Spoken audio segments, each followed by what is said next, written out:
तो आज एक और नए वीडियो के साथ स्टार्ट करते हैं। आज बेसिकली हम पढ़ने वाली इस चीज़ टेक्स्ट प्रॉपर्टीज के बारे में। ये जानेंगे कि टेक्स्ट प्रॉपर्टीज कितने तरीके की होती है, टेक्स्ट के अंदर हम क्या क्या चीज़ें कर सकते हैं, स्टाइल कैसे कैसे कर सकते हैं। तो जानते हैं कि CSS text properties are use to style and control the appearance of text on a web page. Text properties का यूज करके हम उस टेक्स्ट के ऊपर डिजाइन दे सकते हैं, उसके स्टाइल को चेंज कर सकते हैं, बहुत सारी चीजें कर सकते हैं। तो एग्जाम्पल के थ्रू हम समझेंगे। लास्ट वीडियो मैंने आप लोगों को बताया था कि टेक्स्ट कलर कैसे करते हैं। टेक्स्ट कलर मतलब टेक्स्ट को कलर करने के लिए आपको कलर नाम का प्रॉपर्टीज लेना पड़ता है, और कलर की स्पेलिंग यही रहती है COLOR। इंग्लिश में आपको होता है COLOUR, बट CSS के अंदर टेक्स्ट को अगर कलर करना है, तो सिर्फ बात करो टेक्स्ट की, टेक्स्ट को कलर करना है तो आपको सिर्फ और सिर्फ कलर लिखना पड़ेगा। ये आपकी प्रॉपर्टीज, और कलर के अंदर जो भी वैल्यू दे सकते हो, रेड हो, ब्लू हो, येलो हो, तो कुछ इस तरीके से आपको लिखना पड़ेगा। सेकंड हम आते हैं guys, text align. Text align का मतलब होता है कि the text align property is used to align text horizontally. मतलब आप हॉरिजॉन्टली तरीके से टेक्स्ट को अलाइन कर सकते हैं, जैसे लेफ्ट, राइट, सेंटर और जस्टिफाई। फॉर एग्जांपल हमने यहाँ पे H1 ले रखा है। हम एग्जांपल करके देखते हैं। मैंने एक H1 लिया, मैंने यहाँ पे कोड टू करियर लिख दिया।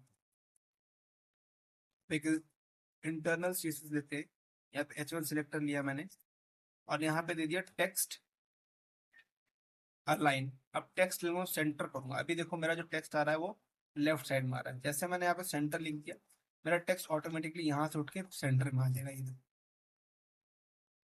तो सेंटर का यूज करेंगे, सेंटर वैल्यू का यूज करेंगे तो टेक्स्ट आपका सेंटर में जाएगा। अगर मैं लेफ्ट का यूज करता हूँ तो मेरा टेक्स्ट जो है लेफ्ट में अलाइन हो जाएगा। देखो, राइट अगर आपको जाना है तो राइट आप लिख दो, यहाँ पे स्पेलिंग गलत हो गई मेरी गाइस। ये मेरा टेक्स्ट ऑटोमेटिकली उठ कर राइट में चला गया। तो ये कुछ तीन प्रॉपर्टीज थी टेक्स्ट लाइन की, तीन वैल्यूज थी, सेंटर, अलाइन और लेफ्ट और राइट। जस्टिफाई को हम करेंगे पैराग्राफ टैग के साथ, ताकि आप इजिली उसको समझ सकते हैं। एक पैराग्राफ टैग लेते हैं। लॉरेल एप्सन का मैं 2 बार यहाँ पे पैराग्राफ लिखने की कोशिश करता हूँ, ताकि थोड़ा सा पैराग्राफ पढ़ा हो जाए।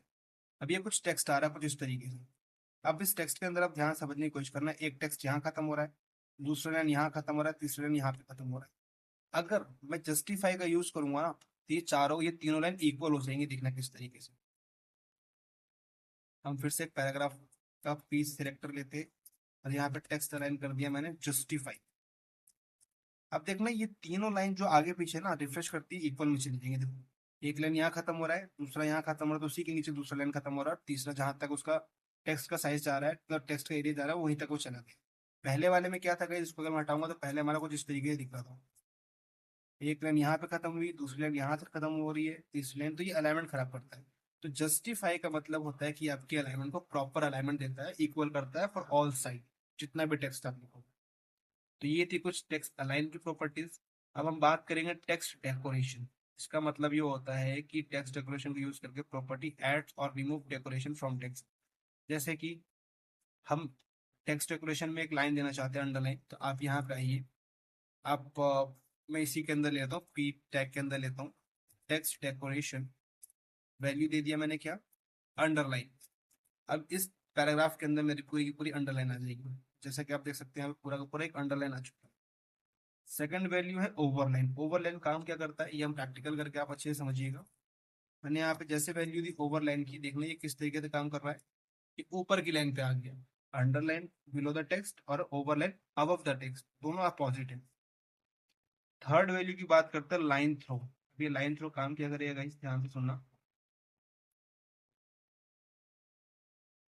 लाइन थ्रो मैंने जैसे दिया, ये देखना क्या काम कर रहा है, ये सेंटर में लेके आ गया, टेक्स्ट के सेंटर में आ गया। तो मोस्टली तो हम ये यूज नहीं करते, कभी कभार आप वेबसाइट में यूज भी करोगे तो वो सेंटर में ही नहीं रहता, वो अंडरलाइन होता है। रेयर केस का भी यूज रहा है, बट आप लोगों को जानना जरूरी है इसके बारे में। फोर्थ आपका होता है डेकोरेशन नन। यार डेकोरेशन नन जब मुझे लगानी है, मतलब ये होता है कि पैराग्राफ मुझे हटाना है यहाँ से। मैंने लिखा, पैराग्राफ हट गया।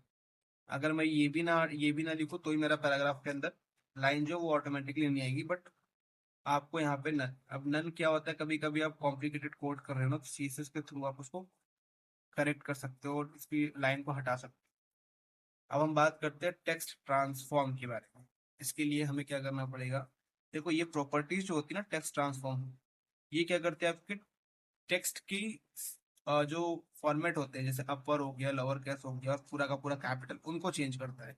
तो हम क्या करेंगे, इस पूरे कोड को हटा के एक सिंपल सा पैराग्राफ टैग लेंगे, जिसमें मैंने एक वर्ड के का जो है वो कैपिटल रखा है, बाकी सब कुछ मेरा स्मॉल है। ध्यान से देखना, सिर्फ के कैपिटल है, बाकी सब मेरा स्मॉल है, जो कि यहाँ पे मुझे दिख रहा है। अब इंटरनल चीजें देते हैं, फिर पी सिलेक्टर हम लेते हैं यहाँ पर। अब कह रहा है कि टेक्स्ट ट्रांसफॉर्म, अगर अगर अपर केस करते तो इससे क्या होगा। अगर मैं यहाँ पे आके कर दूं टेक्स्ट ट्रांसफॉर्म अपर केस, तो ये मेरी टेक्स्ट को क्या करेगी, कंप्लीटली कैपिटल में कर दिया। क्योंकि यहाँ पे पूरा का पूरा के ओ डी सब सारे टेक्स्ट कैपिटल में आ रहे हैं ना। बट मैंने कोड में अभी तक सबके सब सिर्फ के कैपिटल था, बाकी सारे कोड स्मॉल में लिखे हुए थे मैंने। राइट। तो अपर केस से क्या होता है कि जितनी भी टेक्स्ट आप ले रहे हो, जो भी टेक्स्ट के अंदर टैग के अंदर जितने भी टेक्स्ट हो, सबको कैपिटल कर दो। सेकंड वैल्यू है लोअर केस। लोअर केस का मतलब ये हो गया कि यही देखो, के मेरा कैपिटल था, अब जैसे मैं लोअर केस लिखूंगा यहाँ पे, तो मेरा जो ये कैपिटल के था वो भी स्मॉल में आ जाएगा। देखो ये भी स्मॉल में आ गया, इसने सारे टेक्स्ट को छोटा कर दिया। जबकि मेरा यहाँ पे के जो है, मेरा के का साइज बड़ा आएगा, इस ध्यान से देख सकते हो। उसके बाद थर्ड वैल्यू आती है कैपिटलाइज। कैपिटलाइज का मतलब समझने की कोशिश करना। मैंने इस के को भी स्मॉल कर दिया, अब मेरा पूरा का पूरा कोड टू करियर जो है स्मॉल वर्ड में, जैसा कि मैं रिफ्रेश करता हूँ, पूरा का पूरा स्मॉल वर्ड। कैपिटलाइज लिखने का मतलब ये होता है कि ये मेरी फर्स्ट टेक्स्ट को, इसने फर्स्ट टेक्स्ट को कैपिटल कर दिया, बाकी सारा सेम का सेम। तो अपर केस का मतलब वो सारे के सारे टेक्स्ट को जो स्मॉल है उसको कैपिटल कर देगा, जो कैपिटल वर्ड है उसको स्मॉल कर देगा। और कैपिटलाइज का मतलब होता है कि फर्स्ट वर्ड को वो कैपिटल करेगा, दैट्स इट। अब बात करेंगे टेक्स्ट इंडेंट के बारे में। ये प्रॉपर्टी क्या करती है, स्पेस ऐड करती है before the first line of a paragraph. ध्यान से देखना। अब एक पैराग्राफ हम इसको लेते हैं, इसकी जगह पे हम लॉरेंसो का कोड लिखते हैं। कुछ इस तरीके से मेरा कोड आ गया, ठीक है। अब देखो यहाँ पे कोई स्पेस नहीं है, लॉरेंस से पहले कोई स्पेस नहीं है। बट अगर मैं टेक्स्ट इंडेंट लेता हूँ, ये प्रॉपर्टीज मैंने ली, 50 पिक्स की वैल्यू उठाई, और मैं यहाँ पे आके इसकी जगह पे लिख देता हूँ ये। अब देखना ये क्या करेगा। देखो फर्स्ट स्पेस इसने क्रिएट कर दिया, क्योंकि इसका काम तो यही है। प्रॉपर्टी को यूज करके हम स्पेस जनरेट कर सकते हैं, स्पेस को ऐड कर सकते हैं बिफोर द फर्स्ट लाइन। साफ साफ कह रहा है कि before the first line of a paragraph. कोई भी टेक्स्ट हो, कोई पैराग्राफ हो, उसके अकॉर्डिंग वो फर्स्ट लाइन ऑफ पैराग्राफ से पहले वो स्पेस करेगा। अब मैंने वैल्यू यहाँ पे 50 px दे रखी है, वैल्यू यहाँ पे 100 px दे दूंगा तो ये और स्पेस जनरेट कर लेगा, सी। तो अगर before the first line of a text के पीछे अगर आपको स्पेस लगाना है, तो आपको टेक्स्ट इंडेंट प्रॉपर्टीज का यूज करना पड़ेगा गाइस। अब चलते हैं, बात करते हैं इसके बारे में। 6 पॉइंट हमारा आता है लेटर स्पेसिंग प्रॉपर्टीज। ये प्रॉपर्टीज क्या करता है, आपके पैराग्राफ के जो कैरेक्टर होते हैं ना, चाहे वो हेडिंग हो या पैराग्राफ, उस कैरेक्टर के बीच में एक स्पेस जनरेट करवाता है। जैसे कि हमारा पैराग्राफ है, अब मैं चाहता हूँ कि इसको हटा देते हैं पहले। मैं चाहता हूँ कि इनके बीच में ना एक स्पेस जनरेट हो जाए। तो आपको यहाँ पे आना है, लेटर स्पेसिंग के नाम से एक प्रॉपर्टीज देनी है, और वैल्यू आपको जो मर्जी देना। जैसे यहाँ पे 10 पिक्सल ले रखा है या 5 पिक्सल है।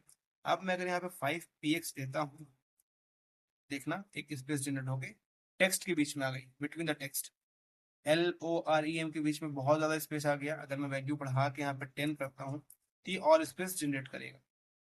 तो सिंपल सा कहा गया है कि बिटवीन द कैरेक्टर, इस लेटर स्पेसिंग प्रॉपर्टीज का यूज करके आप बिटवीन द कैरेक्टर, वर्ड्स के बीच में स्पेस को जनरेट कर सकते हैं। सेकंड आता है आपका word spacing. The letter spacing properties control the space between the character. देखो दोनों का काम सेम ही है, वर्ड स्पेसिंग बोलो या लेटर स्पेसिंग बोलो, ये भी सेम काम करेगा। इसको हम हटा के यहाँ पे लिखते हैं word spacing. Sorry, word spacing. 10 px पहले भी दी थी हमने, अभी भी दिया। देखो वैल्यू का कुछ ज्यादा फर्क पड़ेगा नहीं, ये लेटर का जो है ये काम कर रहा है बेसिकली। क्योंकि इस वाले में लेटर के काम थे, इस वाले में वर्ड। वर्ड का मतलब आप समझते हो कि एक सेंटेंस होता है बिटवीन द कैरेक्टर। तो पहला वर्ड ये खत्म, दूसरा कैरेक्टर जो वर्ड को यहाँ से स्टार्ट हुआ। तो वो जो वर्ड पहला सेंटेंस है, वो हर एक सेंटेंस के बाद, पैराग्राफ जब भी आप लिखोगे, वो हर एक सेंटेंस के बाद ना एक स्पेस को जनरेट करेगा। तो वर्ड स्पेसिंग का मतलब होता है कि भाई वो एक सेंटेंस के ऊपर काम कर रहा है, और लेटर का मतलब होता है कि वो एक बेसिकली कैरेक्टर पे काम कर रहा है। यहाँ पे पैराग्राफ जो यहाँ पे कैरेक्टर लिखना है, वर्ड्स आएंगे, तो ये बाय मिस्टेक यहाँ प्रिंट हो गया। अब बात करते हैं लाइन हाइट के बारे में, ये क्या काम करता था। लाइन हाइट प्रॉपर्टीज जो है ना, आपकी वर्टिकल स्पेस अलाइन कराती है, तो वहां पे स्पेस देता है। कैसे करेंगे आइए, इसी के अंदर हम लिख लेते हैं लाइन हाइट। वैल्यू यहाँ पे दे रखी 30, हम लेते हैं 10 पिक्सल।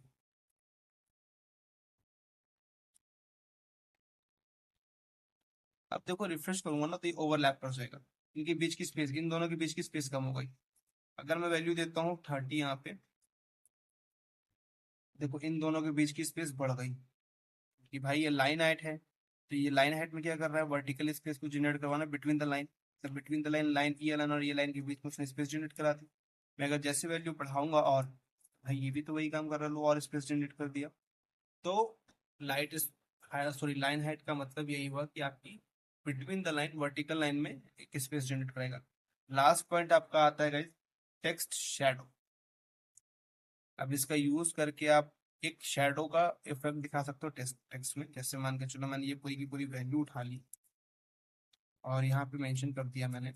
अब देखो रिफ्रेश करते हैं तो देखो इसके पीछे कुछ टेक्स्ट वैल्यू आ रहा है, 2 पिक्सल 2 पिक्सल फाइव, और ग्रे कलर ही है, तो मैं इसका कलर चेंज कर सकता हूँ, कोई भी कलर चेंज कर लो, ये मेरा आ गया कलर। अब देखो यहाँ पे RGB है फॉर्मेट आ गया, यहाँ पे पहले कुछ और था। तो एक ये हो गया HEX फॉर्मेट, ये हम अभी भी हमने इसको डिस्कस किया नहीं, तो इसके बारे में हम बाद में बात करेंगे। नॉर्मली कलर के बाद से ले लिया हमने, ग्रे था, ग्रे की जगह हम ले लेते हैं रेड कलर, मान लेते हैं फॉर एग्जाम्पल। ब्लू ले लिया हमने, पर यहाँ पे वो क्लिक करना पड़ता है।